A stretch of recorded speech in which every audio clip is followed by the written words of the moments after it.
আলোকিত হতে হলে পুড়তে তোমাকে হবেই। আলোকিত হতে চাইবে অথচ পোড়ার সাহস থাকবে না, এমনটা হলে তো চলবে না। হাঁটার আগে হোঁচটের আঘাতে ক্ষত বিক্ষত যন্ত্রণা তোমাকে সহ্য করতেই হবে।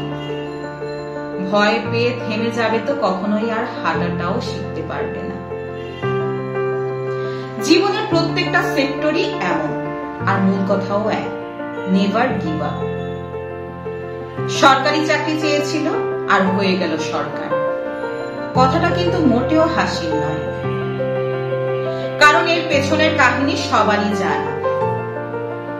নেতৃত্ব দেওয়ার ক্ষমতা ইতিহাসে গাথা, বুদ্ধির বিচক্ষণতা সবকিছুর ঊর্ধ্বে।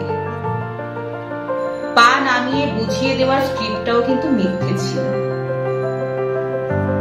আর এই যাত্রাটা সহজ ছিল না মোটেও। আত্মত্যাগ, নিরলস প্রচেষ্টা, নিজেদের প্রতি বিশ্বাস, সত্যের জয় এবং ভাগ্য সবকিছুরই মিশ্রণ। কথায় আছে না, পঞ্চ পাণ্ডব যখন এক হয় তখন কোন শক্তি তাদের হারাতে পারে না। মিরাকেল তো তাদের হবেই। এখানেও কিন্তু তাই হয়েছে। তবে এখান থেকে কি শিখলাম? হাল ছেড়ো না সহজে, সত্যকে বুকে ধারণ করে সামনে এগিয়ে যাও।